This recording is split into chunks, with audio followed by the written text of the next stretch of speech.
Oh, you want to know how to get ahead of 99% of people. You are looking for a secret, a strategy, a hidden path that others have missed. But the path does not begin with a step forward. It begins with a violent shattering of the ground beneath your feet. The first truth of the warrior's way is that you are living a lie, a comfortable delusion you whisper to yourself from the moment you wake until you collapse into a restless sleep. That lie is that you are busy, that your exhaustion is a badge of honor, a sign of your effort. It is not. Your schedule is not packed. It is bloated with meaningless movement. Your mind is not occupied. It is besieged by distraction. You are not busy. You are weak. Before we can speak of building a will of iron, we must first look at the rotten ground you stand upon. This is the first principle in our journey, the strategy of the earth ring. The delusion of being busy is the most effective prison ever constructed because it is one you build for yourself every day. It feels like progress, but it is merely the frantic motion of a man drowning, a flurry of activity that produces nothing but fatigue. Miyamoto Musashi understood that the warrior's path was twofold: the way of the pen and the sword, the mastery of the mind and the body. But he knew you cannot begin to master either until you see them for what they truly are, stripped bare of ego and excuses. Here is your first task on this path. For 1 week, you will become a ruthless observer of your own life. You will track every minute. Not a summary, not a guess. Every single minute. From the moment your eyes open to the moment they close. The result will be a brutal revelation. It will hold up a cold, unforgiving mirror to your soul, and you will not like the reflection. You will see hours bled away into the digital void, hours lost to the shallow work you use to avoid the deep, hours consumed by an internal negotiation with your own weakness. This is the purpose of the earth ring, to force you to see reality. The first victory on any real battlefield is the admission that you are in a losing position. The most formidable opponent you will ever face is not a rival or a challenge in the world. It is your own capacity for self-deception. It is the soothing voice that tells you, "I'll start tomorrow." The voice that justifies your weakness as a necessary rest. In his final writings, the Dakoto, Musashi laid down a principle: accept everything just the way it is. This is not a call for passive resignation. It is the warrior's command to see the ugly truth without flinching. It is the courage to look at the ruins of your discipline and say, "This is what is real. This is where I begin." Accepting that you have been lying to yourself is the first honest act of a warrior. It is the moment you stop fighting phantoms and turn to face the real enemy. That is the only victory that matters at the start. After his most legendary duel, where he defeated Sasaki Kojiro, Musashi did not celebrate his victory. He vanished. He retreated into a cave for 2 years, not to rest, but to dissect his performance, to study the weaknesses that almost led to his defeat. The winner of the most anticipated duel of his time spent 2 years analyzing why he almost lost. That is the spirit of the earth ring. Your numbers, the hours your phone steals from you, the pathetic few minutes of truly focused work, the vast wasteland of your busy day, this is your cave. These numbers will burn into your mind. They will become a brand on your consciousness, and you will never be able to unsee them. This is not meant to break you. It is meant to break the illusion that holds you captive. So let me ask you, what if you discovered that the enemy you've been fighting is not the world, but the comfortable lies you tell yourself every single morning? So, you have seen the truth. The cold mirror of the earth ring has shown you a reflection you despise, and a fire has been lit within you. The fire of disgust. Your immediate, predictable reaction is born from this fire. You declare war on your weakness and attempt to build a fortress of discipline. A perfect, rigid, military-style plan. You will wake at 4 in the morning. You will endure a 2-hour workout. You will perform 8 hours of uninterrupted, deep work. Your fantasy self, the hero of your imagination, will execute this plan flawlessly. But you are not that hero. And by noon on the very first day, your fortress will have crumbled into dust. You will have already failed, and the disgust you felt will curdle into despair. This is the first great filter, the point where 99% of people break and retreat to their comfortable lies. But this is where the warrior learns the second principle of strategy. This is where the water ring saves you. Miyamoto Musashi wrote, "Water adopts the shape of its receptacle. People read these words and think they mean, be flexible. This is a shallow understanding. The true meaning is a command. Stop fighting reality with your fantasy plans. Your years of undisciplined thought have turned your mind into a great, unmoving rock in the middle of a river. Your grand plan, your tidal wave of ambition, will only crash against this rock and recede into nothing. The water does not destroy the rock with a single, violent impact. It flows around it. It finds the cracks. It applies steady, relentless pressure, day and night, for years, until the rock is worn into sand. Your approach to discipline must be the same. The path is not found in the heroic effort of 100 push-ups that you cannot do, but in the 10 that you can. It is not found in the 4 hours of deep work you cannot sustain, but in the 25 focused minutes you can. You may think that 10 push-ups are pathetic. You may feel that 25 minutes of focus is insignificant. But this is the genius of what we will call pathetic consistency. Because those 10 push-ups, performed every single day, become 300 in a month. The glorious 2-hour workout that you failed on day 1 remains 0. This is the brutal mathematics of real progress. Small, consistent pressure, applied without fail, is the only force that can wear down the massive rock of your old self. Something else happens with each small victory. Each completed set of 10, each finished 25-minute block, sends a message to your subconscious. It is a quiet whisper that says, I am the one who shows up. I am the one who does what is required. Each small, pathetic win begins to rewire your identity. You are not trying to be disciplined. You are slowly, deliberately, becoming someone who does not quit. In the Water Book, the second of his 5 scrolls, Musashi makes a critical distinction. He writes, if you try to wield the long sword quickly, you will mistake the way. To wield the long sword well, you must wield it calmly. Your new discipline is this long sword. The temptation, fueled by bursts of motivation and frustration, is to swing it wildly, to try and cut down all your weaknesses in a single, furious motion. This will only exhaust you and leave you open to attack. The warrior's way is different. You must wield this sword calmly. You lift it every day with a deliberate, steady practice. There is no frantic energy, no desperation. There is only the calm, rhythmic motion of training. This is how you learn the nature of your weapon. This is how you learn the nature of yourself. But as this new consistency takes root, and the river of your will begins to flow, a new kind of storm appears on the horizon. A storm of fire. And to master it, you must understand its nature. The steady current of your new consistency has begun to flow. The great rock of your old self is slowly, almost imperceptibly, starting to erode.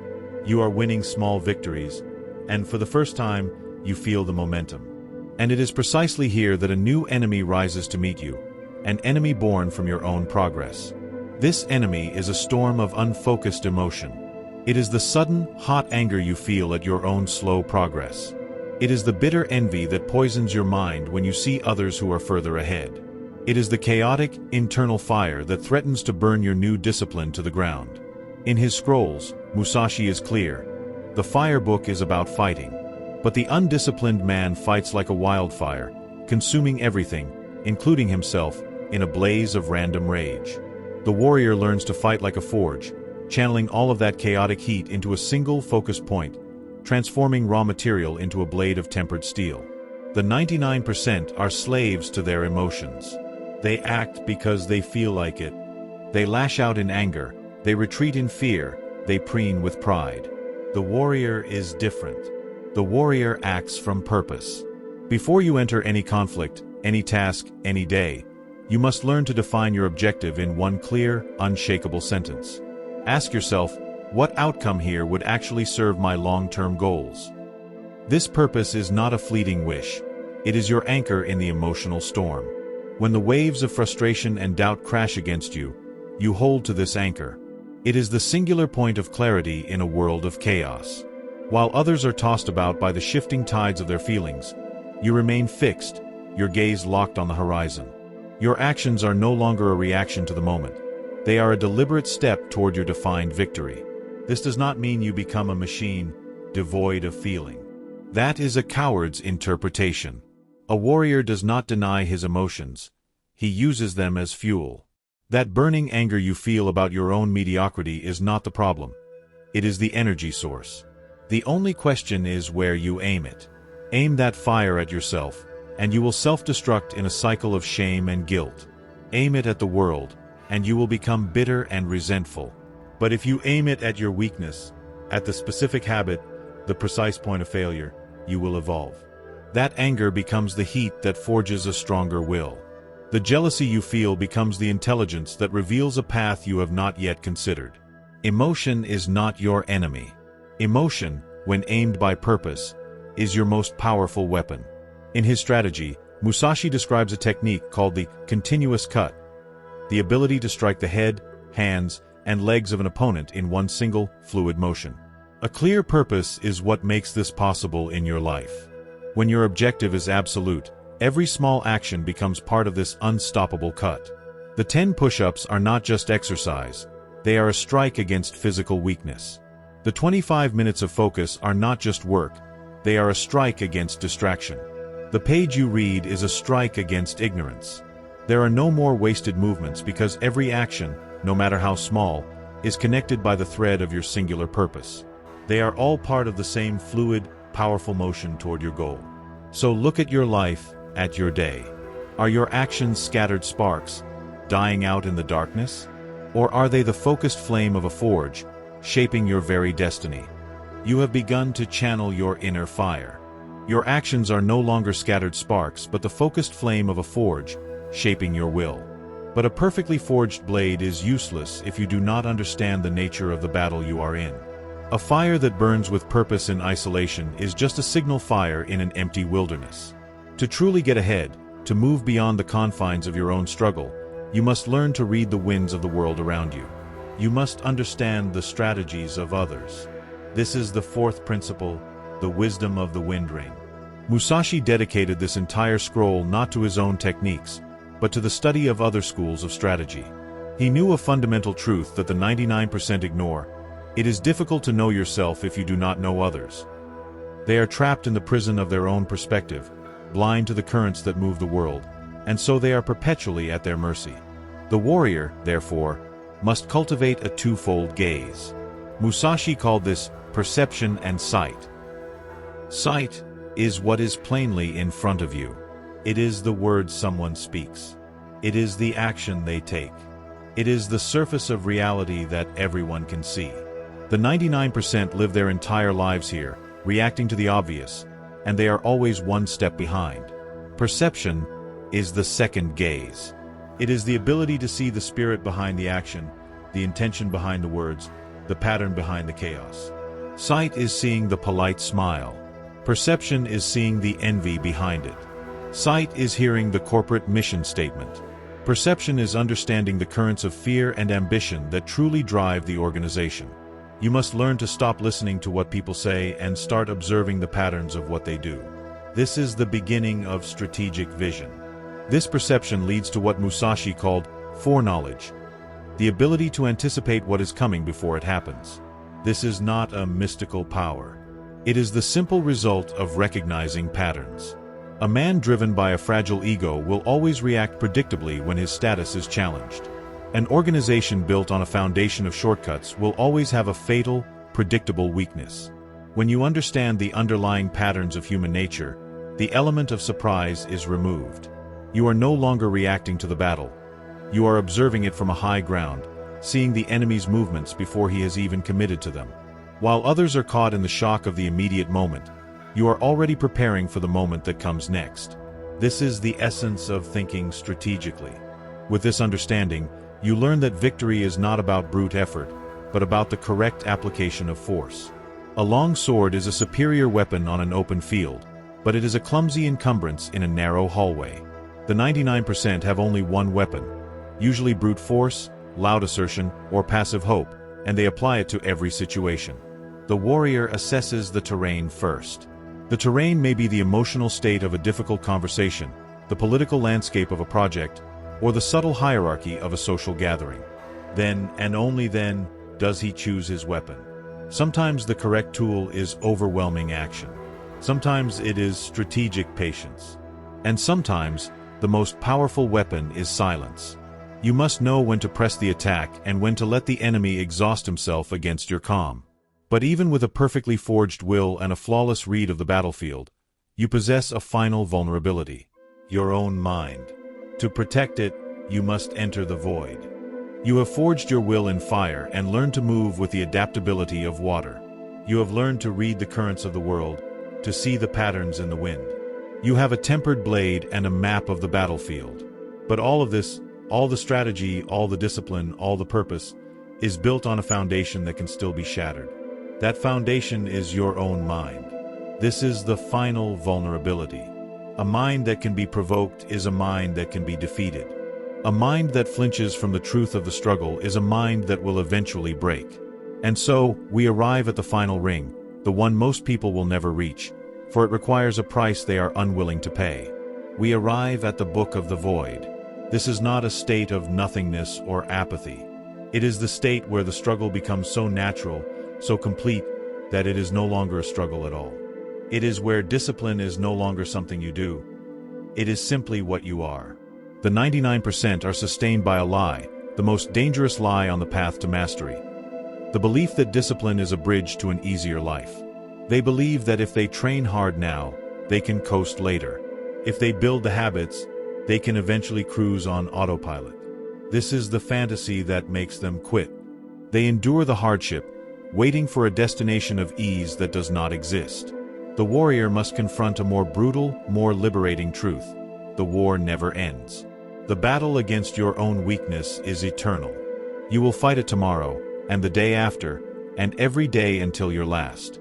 The moment you truly and completely accept this, the paradox reveals itself. When you accept the eternal struggle, it ceases to be a struggle. It becomes your nature, as effortless and as necessary as breathing. You do not struggle to breathe.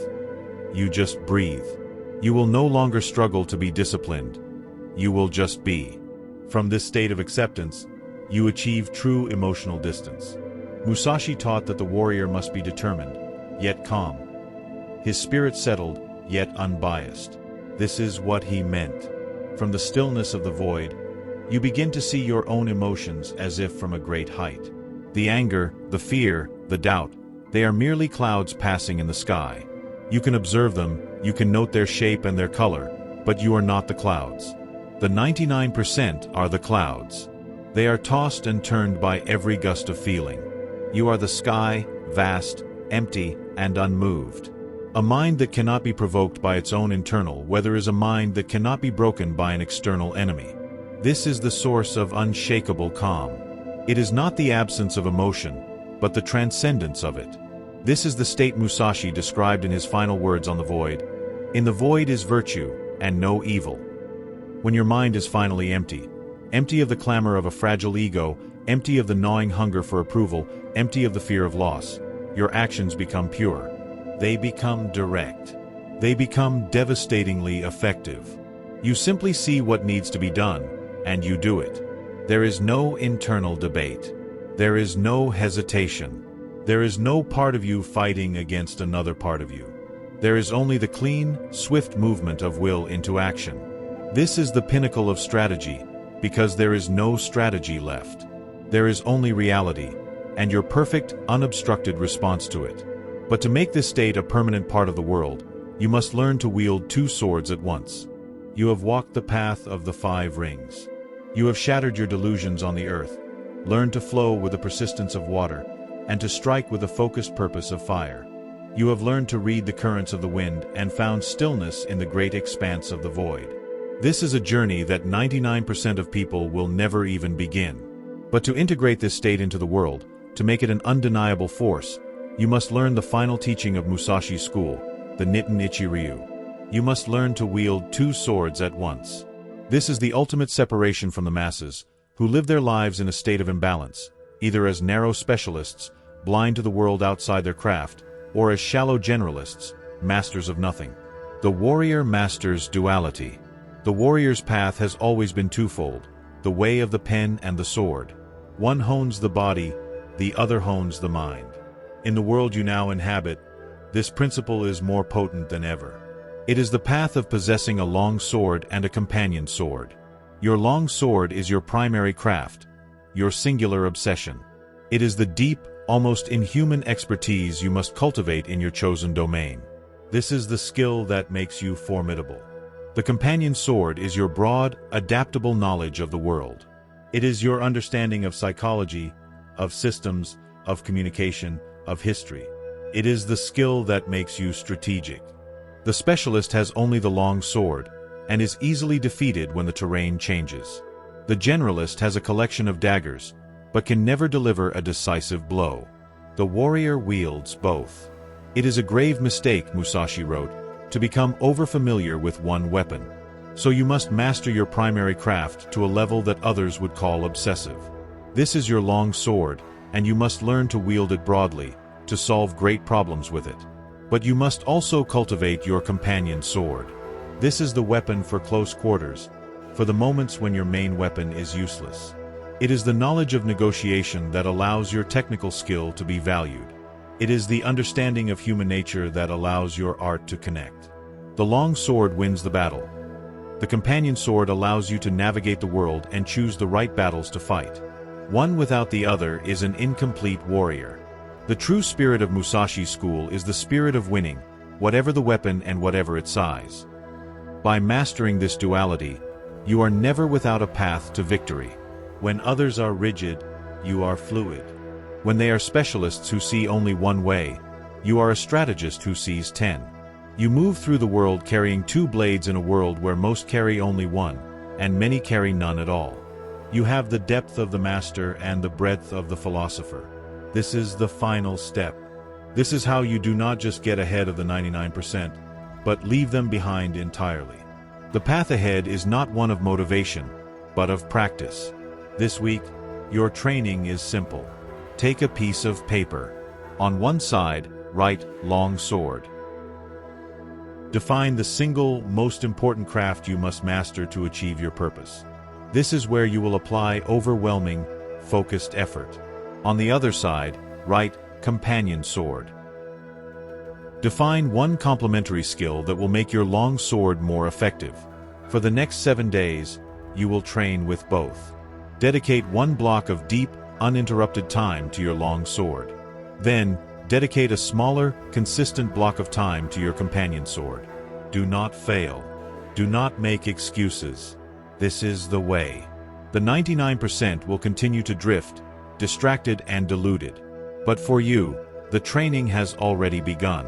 The path is solitary, but it is the only one that leads to true mastery. If the warrior's path resonates with you, and you are committed to the way of discipline, subscribe to this channel. Let your like be a testament to your decision to begin. And in the comments, declare the name of your long sword. Let it be the first strike.